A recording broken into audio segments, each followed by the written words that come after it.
You want to win the West? Okay.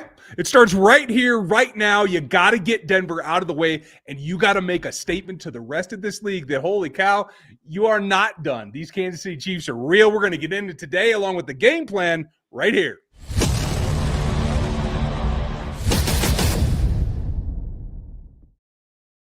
Welcome in, everybody. It's RGR Football, and I and you want to win the West.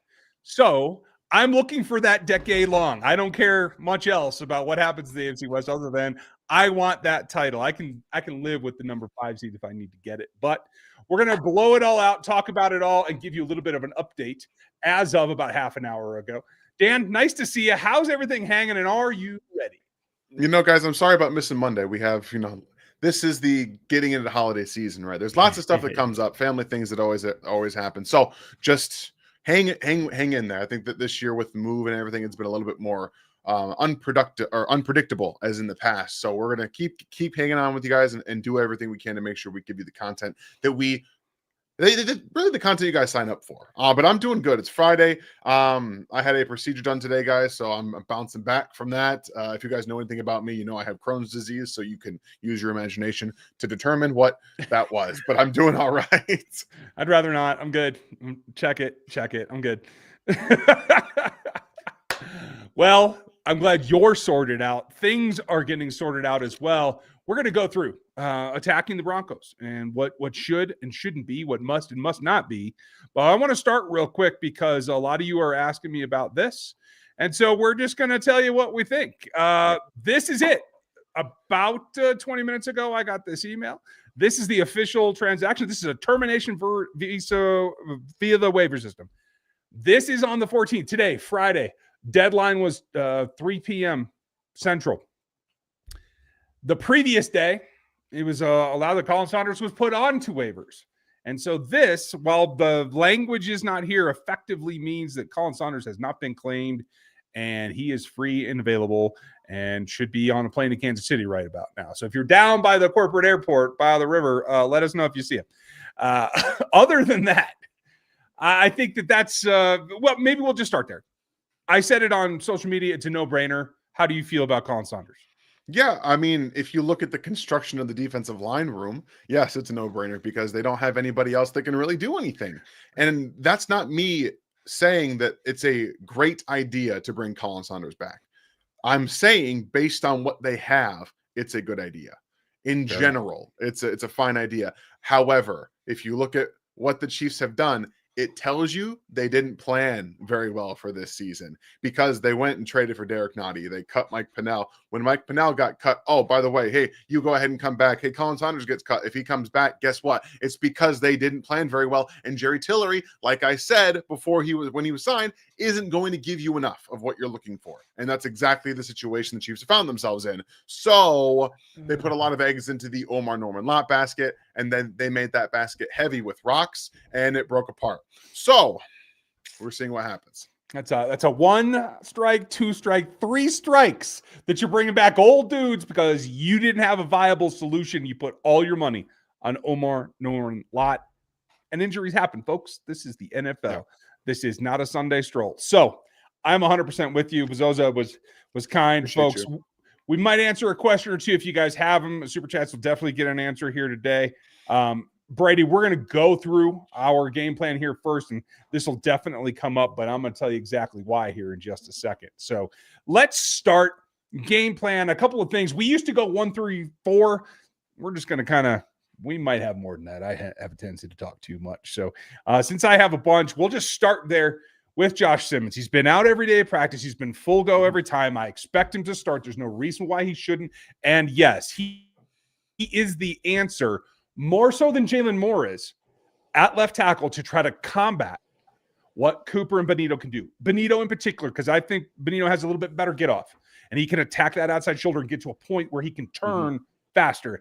That's the key. So as good as Kingsley Suamataia is, and we talked a lot about him being a guy that can move his feet to keep up with speed rushers, well, Josh is even better. The question is, Josh has been practicing, but is he ready to play 60 snaps? Because that's what I expect this offense to do at a very minimum, quite frankly. They could go into the 70s very easily, in my opinion. So I think you have to spell him a little bit. I don't see any reason why he shouldn't be able to play and be very, very functional. How do you feel about him? And honestly, I think you have to. And I don't know if you get to spell him in this game. Personally, I don't think you can. And the reason, because if you look at Josh Simmons versus Jalen Moore and Kingsley, okay, let's just look at Kingsley and Jalen Moore. Jalen Moore's foot speed isn't great, okay? So that gives you a advantage with Nick Bonito out there. We talked about, actually, I've heard Seth Kaiser talk about it too, where for Jalen Moore, he has to work really hard to get back to his spot. When you're doing that, what's happening? Your arms are not really ready because he's trying to get back to his spot first. If you can get to your spot first, your hands can get ready. That's why Jawan Taylor does that way where he does, because he wants to get there and get ready, move his feet, move his hands. Jalen Moore is trying to get back there. If he's against a speed rusher, his chest is open, susceptible to not only the soft shoulder, but also speed to power. Okay. So that's what happens there. Kingsley can get there just fine. Problem is his footwork wasn't great. His balance was off, and it's still kind of an issue for him where he's very top heavy. So when he's moving back to the left, he's trying to go back to the right. Guess what? He's falling this way because his balance isn't great. Josh Simmons can do that, strike, and move back to his right. So yes, and he can absorb power. We've seen him strain. We've seen him be able to catch two rushers and strain and really hunker down there. So I think they have to play him as much as they physically can. And hopefully he doesn't have a ton of rust specifically with the footwork. I don't care so much about the absorbing power, his technique. That's going to be fine. It's about his foot speed. If his foot speed can adjust quickly, if they can get him some time to get acclimated out there with some either quick passes or things like that, but quick passes that the defense isn't going to see, because the Bills and the Chargers in past have been very good at getting hands up and knocking balls down at the line of scrimmage. So find different creative ways to get his feet under him before you just commit to the drop back passing game.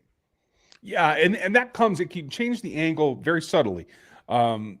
You guys know how much that I love that they put the slant back in. They've been running a little bit, but it's also been one of those routes that can get picked off pretty easily. Yeah. And as long as Travis puts his both hands on it, I think we'll be okay. But I do want to say that. But you can change that very simply by changing your alignment, having the wide receivers wide out a yard wider or a yard shorter. That changes that angle box that the quarterback has to throw into. And so it may not look that different, but keep an eye on those quick game, because I think I completely agree with you. You have to at least come out in the first half and play it tight and adhere to combating what they do best, and that is the speed rush to get the dang ball out. I think that's a great way to go. Nice to see you, Night Hunter and Brenda, and FLEB's in the house. Gary's in the house. Nice to have our mods as well. I appreciate you guys, especially with everything that's going on. So that certainly makes sense to me on the offensive side. You have to do that. Now, Jawan Taylor has practiced in entirety all week as well. So I do expect right now that he starts and Jalen Moore is in reserve. You bring up a very good point, though, and I like that, is maybe Josh can't play the whole game. Mm-hmm. So maybe you get down into what I expect is a lead in the second half, and you got to hunker down and run the damn ball. That is key number 2 to me.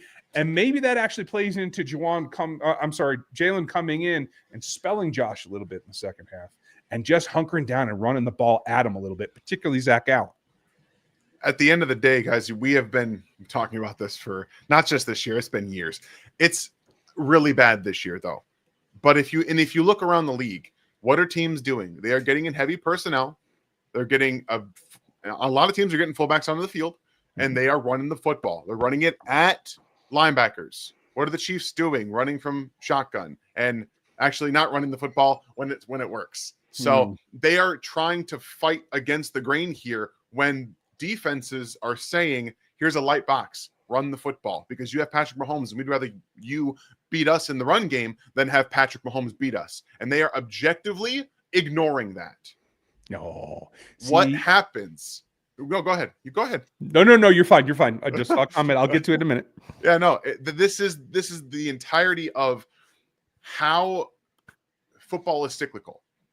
It's cool to have the best quarterback in the NFL. And I'm not saying don't let Patrick Mahomes win football games. What I'm saying is give him a run game, because every great quarterback is better with a good run game. Every one of them. You ask Tom Brady, you ask Peyton Manning, you ask any one of the all-time greats, and they say, I'm great, But you know what's awesome? If I have a run game, I can hand off to my running back and they can go get me 7, 8, 10 yards. And then I can run, play action, and I have a beautiful pocket. You know what? Every single great quarterback needs to have a run game. Just like every single great pass rusher needs somebody that can help him on the defensive line to get all the weight off of their shoulders. So they have to not only be able to run the ball, they have to be willing to run the football, because the Broncos are going to say, go ahead, we're going to let you. And then if you don't take advantage of it, guess what happens? We'll see what happens. We've seen it time after time. Music to my ears. Andy, it's not a virus. You can survive running the ball for a while. It's going to be okay. Folks, if you want the goats or anything else, make sure you check out the store. We very much appreciate it. And this is why I love our members and FLDB in particular, because he knows how to trigger me. And this is it. Bring in Colin. He doesn't have to play defensive tackle. Just let him run down the gullet. Hell, put him at linebacker for all I care. He can help tomorrow. He doesn't need practice. He doesn't need anything else. He needs a freaking sandwich and a uniform. Let's go. Okay. They have Uncrustables in the building. Just get them going, man. Right.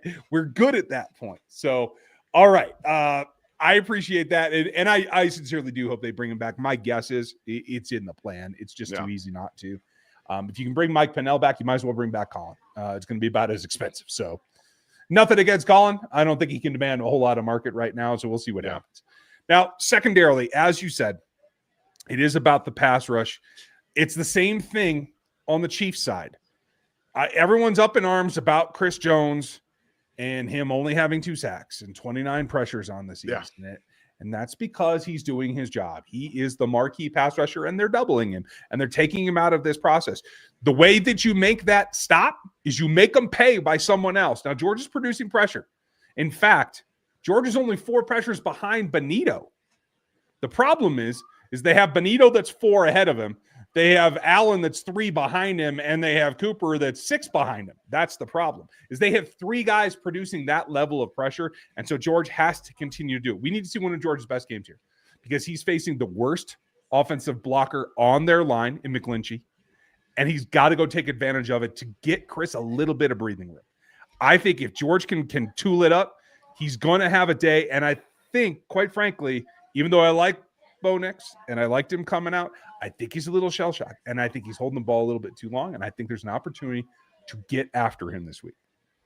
It's not even just GK, but George Karlaftis, he's generating a lot of pressure. The problem is the pressures aren't valuable, in my opinion. Like they're just not valuable enough. But I'm not saying they're bad. They need somebody else that can give you some kind of quick pressure, because Karlaftis is a cleanup man. He is a cleanup man. That's perfectly fine. It's okay to be that. But they need somebody else to do something. And you guys, if you guys are here, you've seen the video. And one thing I'm doing with film reviews now is when I upload them, they will be available immediately for our draft pick members and above. So you guys will not have to wait until Wednesday evening when they drop. They will be available to you immediately. So that is going to be a benefit for you guys as well. Something that I asked Ryan to do. I'm like, you know what? There's no reason not to do this. So you guys will have access to those immediately. Then everyone else will be at scheduled time. But I did the Chris Jones pass rush film review. Go for it. And just to clarify, rookie and above. Did I? Okay, rookie. Sorry. My bad. Yeah, that's all right. That's all right. Just clean up expectations. Yeah. So as soon as it goes up, you'll have access, and then it'll still go public later. Yes. But they are hammering us on what we show you, but we're still going to show you. Correct. I'm not going to stop doing film reviews just because the NFL is trying to nickel and dime every person for free use, by the way. Free use. I'm changing what's on the film. I'm changing it. So I'm allowed to do this. But just you guys get yours. So just know that it's going to be available earlier for you guys. So that's something that we were very happy about. But I did the Chris Jones film review, and I made it a point to show the good and the bad, the effort, the technique that I think he needs to clean up. Chris Jones has always played really high. Like he's a I want to win quick guy. And we've seen guards that have length and power. They get in his chest. Mm-hmm. The effort to really get off doesn't really do much there. He doesn't really do enough, in my opinion, to win those. But if you have Chris Jones, who, by the way, is leading the NFL in high-quality pressures to low-quality pressures at 3.54. So that's 3.5 pressure, high quality pressures for every low quality pressure he has, which is something you guys can find on Brandon Thorne's Substack because he does all that work himself and he's fantastic and you can trust him. Leading the NFL, leading. Okay, let's remember this. If you can get him playing better after the bye and finishing better, Karlaftis is going to get more sacks. Omenihu, which I think a really good point about this when Chris Jones was on a heater about a month ago. Omenihu had multiple cleanup sacks, because Chris Jones was winning quickly. He was getting to the quarterback. That's what you need. I don't even need Chris Jones to finish with 10 sacks this year. I need him to finish with multiple, like much more pressures so that everybody else can eat. You know how the EGE for the offense, EGE for the defensive line. Everybody's got to eat for them too. It's not just Chris Jones. It's everybody here. Yeah, I completely agree with you. And it can be a Menahue, it can be Gelati, it can be Dana. It doesn't matter. Doesn't matter. Somebody else. If you're going to do that, you have to play as a front. No offense, much as the Broncos do. There is something to learn there. There's also, Steve Spagnuolo, a thing is a speed rush that you could probably use, bro. They Just exist. They exist. Yep, they do. FLB, thank you, buddy. Callie, nice to see you, pal, and thanks for the support. This was the next point that I was going to make. You need to combat Courtland Sutton specifically. Teams are having success doubling him, bracketing him, or at least shading over his safety, but you need physicality. Who has that length? It's Watson for sure. I'm a little bit concerned about Noah. Noah will play physically, but I don't think he has the length necessarily to hold off Sutton really getting his hands on him a little bit and really getting those physical separation moves that Sutton likes to use. So I love the idea of sprinkling in Fulton. I just have no idea, Callie, if he's anywhere close to being able to play because they haven't said a freaking word about him, and I don't know how long. Christian Fulton is not an answer this year. He's a depth player. I don't want to see him really on a field in a must-win game, personally, because you can't expect to rely on him in that situation. I like the idea of Jalen Watson, though. Watson has allowed just 9 receptions on 18 man coverage targets this year with no touchdowns, 1 interception, and 3 passes defensed, okay? So anytime you see Courtland Sutton in a outside position, I think Jalen Watson should be following him. Personally, I think that's the point where we're at, and any kind of in-breaker, any kind of downfield rep should be Jalen Watson. He's been playing fantastic man coverage this year. So, sorry, Callie, I don't think so. But one other thing that I want to talk about really quickly, and it's something that I had asked for in previous years when they had the safeties to do it. The Chiefs defense has deployed cover 3 on 28.8% of their dropbacks this season, the highest rate in a season under Spagnuolo by over 6 percentage points. 6. We're talking about a guy who has had to adjust because of the safeties that he has, but he's running the wrong defense because the Chiefs in cover 3 this season have allowed a passer rating of 108.9, the 5th highest in the NFL, and a league high 81.4% completion percentage. What do you think that means? Well, I'll give you guys the answer. Linebackers are being attacked immediately because that's where they're going. They're going to the seams. They're going to the areas over the middle of the field where the corners and the safety is leaving, and they're going right into there, and they're attacking there. Nick Bolton has been targeted on 16.9% of his coverage snaps, the 7th highest rate among linebackers with at least 100 coverage snaps. He has allowed 27 catches on 37 targets for 272 yards and only 2 passes defense, which is a 93.2% passer rating allowed when targeted. I'm mad. I'm frustrated. But there is a reason the defense has to shift now. It has to shift back to cover 2. You have to play more cover 2, specifically. And specifically to man. You have got to use your assets and be physical. Sorry. Didn't mean to. No, you're fine. So all that information is via NFL Pro because it's fantastic. They do really good. They have really, really great stats over there. But I guess what I'm trying to say in and of this is that while you have to play man coverage as well, I think that the linebackers desperately need to get Jeffrey Bossa on the field more. And just purely from a coverage standpoint in obvious passing situations. I don't think he can stand to be out there a ton more than that right now, unless you're going to blitz him, because he's a fantastic blitzer. He's very fast. You can use him in multiple different ways. But again, that leaves Nick Bolton on the field, Drew Tranquill on the field in coverage. So whether it's going to be maybe Chamari Connor as your big nickel linebacker, because we've seen that before, whether it's going to be Jaden Hicks playing a little bit more over the middle of the field, which I do think they need to do. I think you need to relegate Nick Bolton to be a hook defender and allow, if you're going to play the cover 2, play Jaden Hicks as your whole coverage, as the runner player between the middle and the behind the middle of the field guy. He can be that player. Yeah.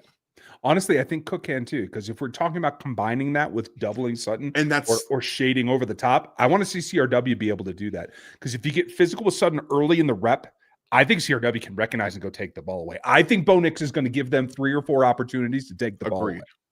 Granted, I also think he's going to play better this week than he has in the past couple of weeks. True. Because it's the Chiefs. Like, this is another thing you have to be ready for is the Chiefs defense. They're going to play better. The offense is going to play better. Sean Payton's going to have a better game plan than he's had, which makes no sense, but that's how it works. It's not fair, but that's how it works. They're going to get their best shot every single week, and that is something I don't think that they really have understood. The Bills took it to them. Then the next week they dropped to the Miami Dolphins. The Dolphins. If you don't think it's important that the Chiefs are going to get their best shot from every single team, that week to week losing is how it tells you everything you need to know.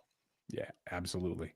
Bradley, we hit the offensive line at the very beginning. But yes, they are athletic and they can handle the pass rush so long as you're not drifting back in the pocket trying to hit 40-yard passes every single down. There will be room for shots, but you can't do it. Running backs. Let's shift there because that was one of my points as well. And we talked about this a little bit. Pacheco is ruled out this afternoon. He will not play.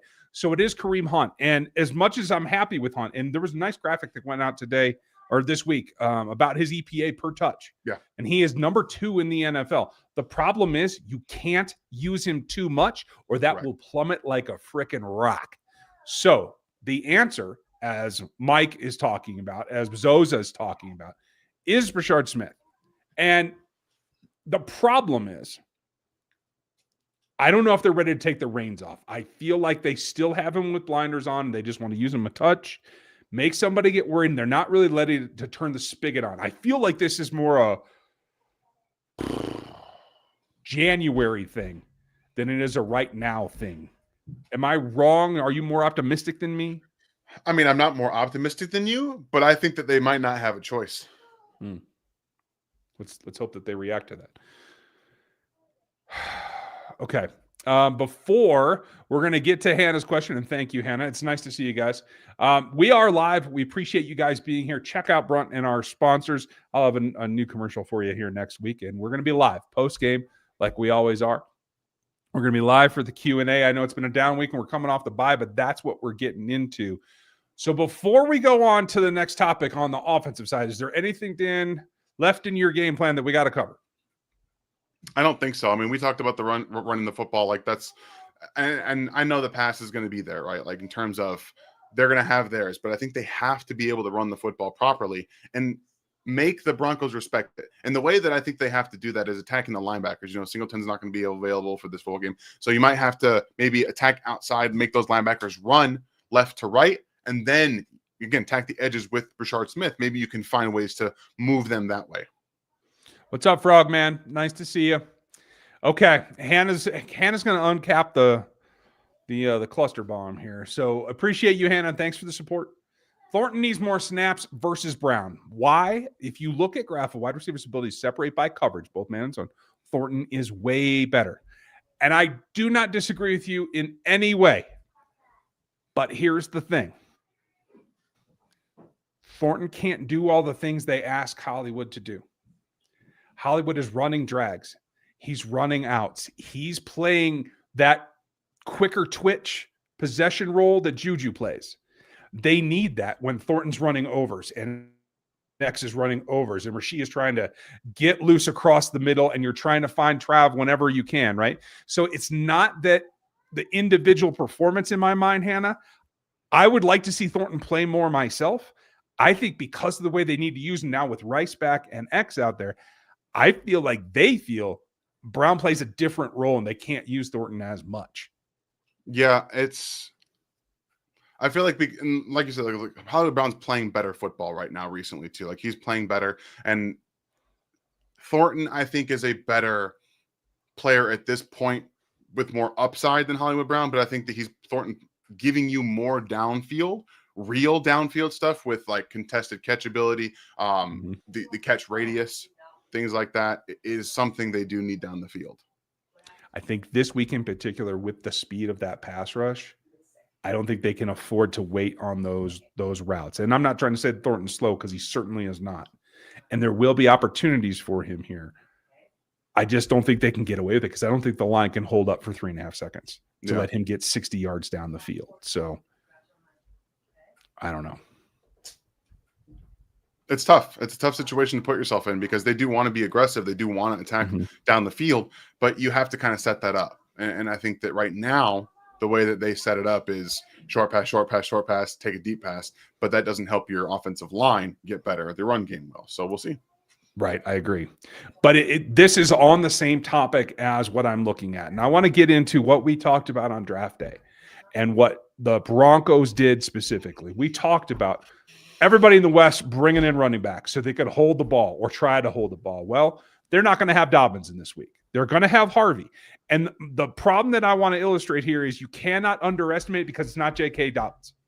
Yeah. You cannot act as though Harvey can't hit the home run, because if you think that and you're slow to the hole, you're slow to fill, and you give up on your assignments, he can be dangerous enough to pop one on you and leave Cook out there trying to clean up the mess. And you cannot allow that to happen, because legacy's on the line here.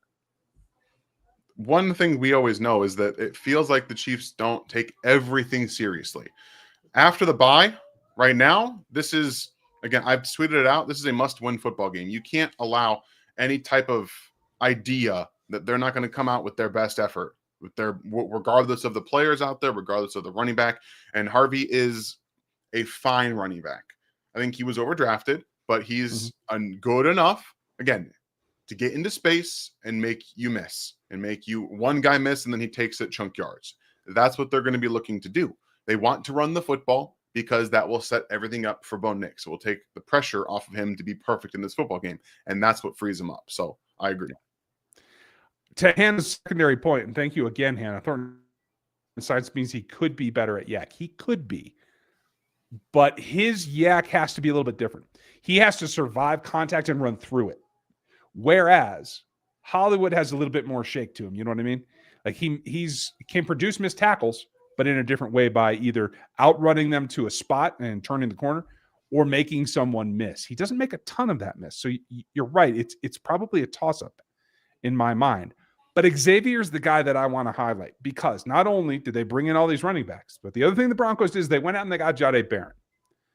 Barron played more inside in college than he has so far here, but I think specifically because he knows Xavier, they're together for 1 year, I believe, at Texas. Dan, correct me if I'm wrong.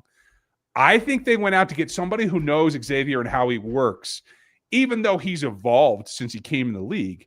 I think they're going to try to match him up and try to take Xavier away, and I think it's going to absolutely fail out.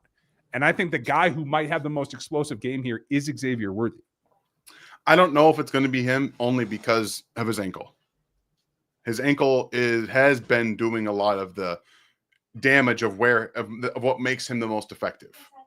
So I'm worried about that. I also just don't think having Jahdae Barron follow around Xavier Worthy is the best way to utilize him. I think he's a much better zone coverage player than pure man coverage player, and allowing him to have eyes on the quarterback is really what makes him the ball hawk that he was at Texas. Maybe I also don't necessarily buy into the thing that they drafted him because he was teammates with Xavier. I think that Jahdae Barron is just an excellent football player, and Vance Joseph likes smart football players, and that's one of the things I really understood about Jahdae Barron listening to it talk, is that he understands football. He's a very high IQ player. So I'm more of the opinion that he just kind of fit what they wanted to do. But at the end of the day, we'll kind of see. And I do think if they were to put him in a man with Xavier Worthy, it would look good, because I think Xavier's just not 100% right now.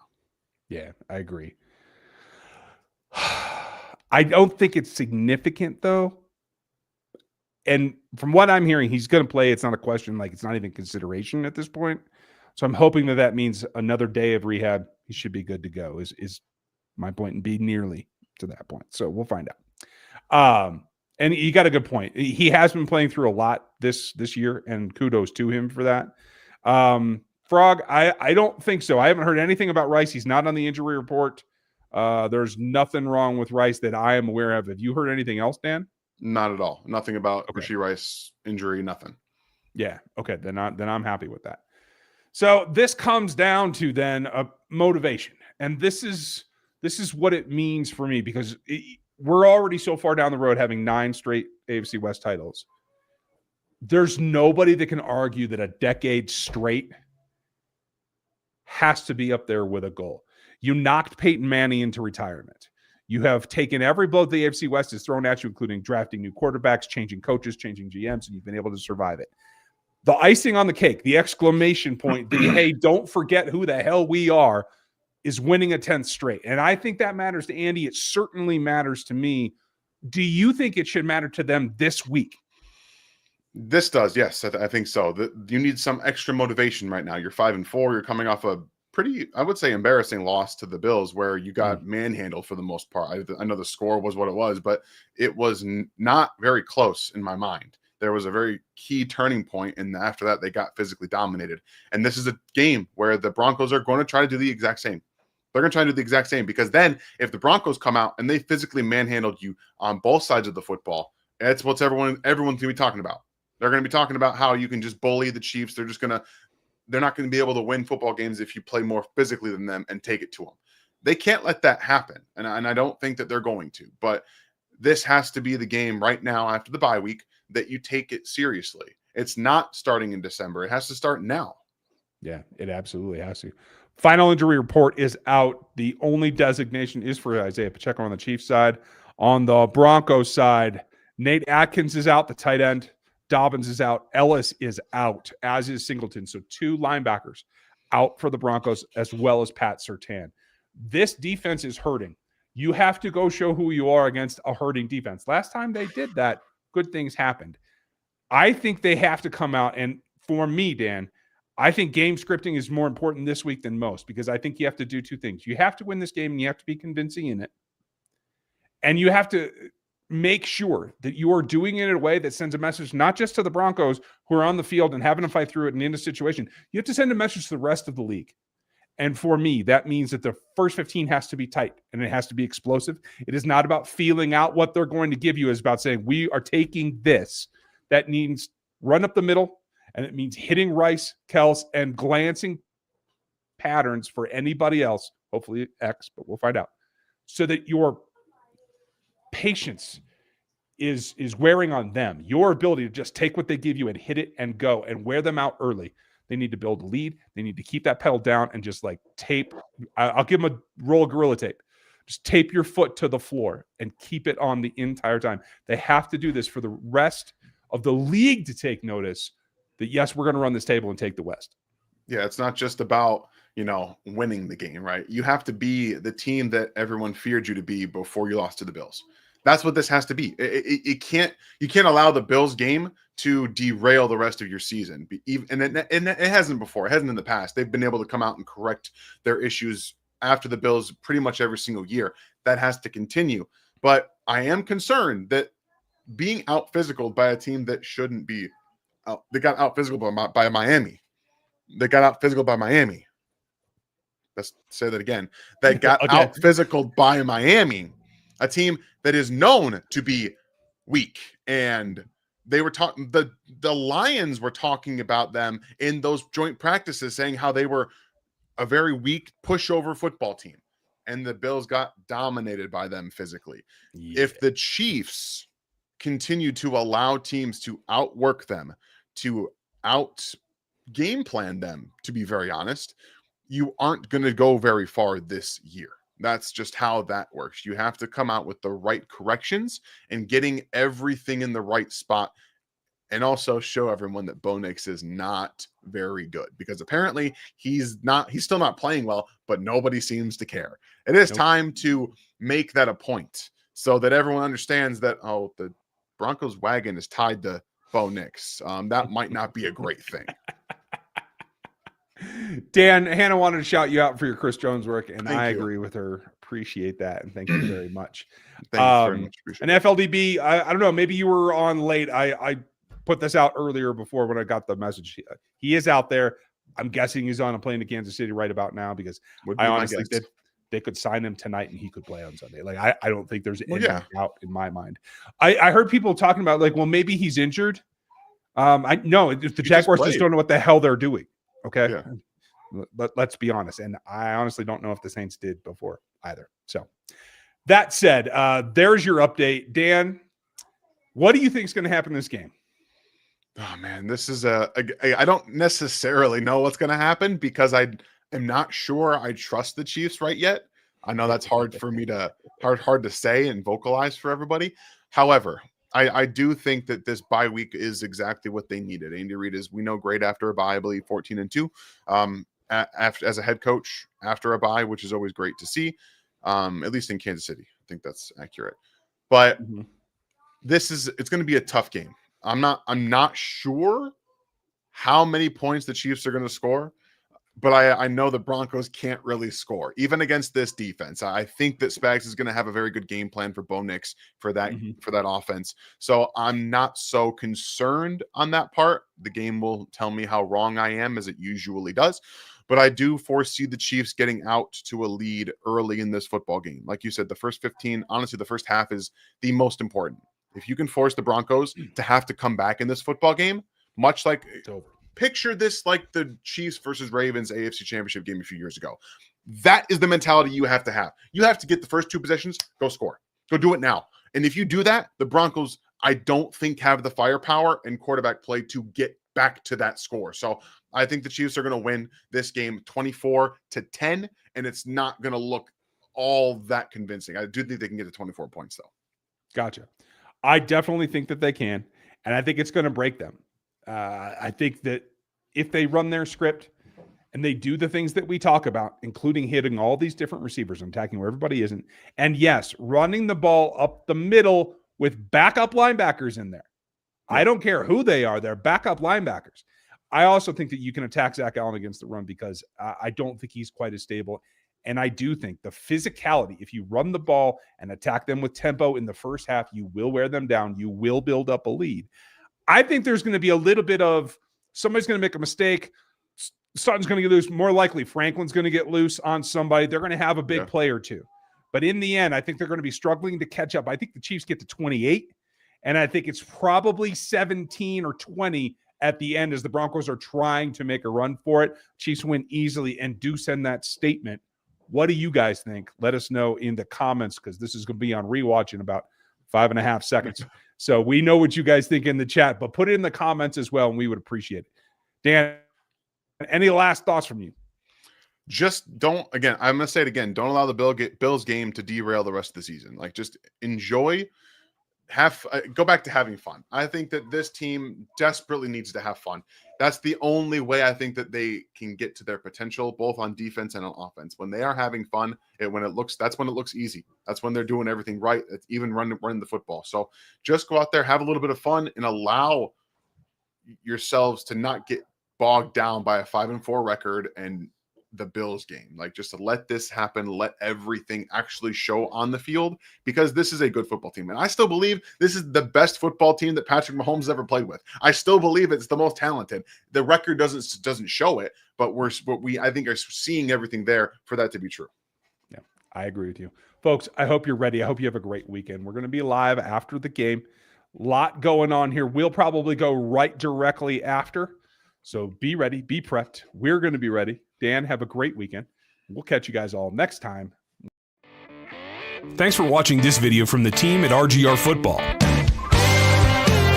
Click these videos to see more and subscribe to RGR Football.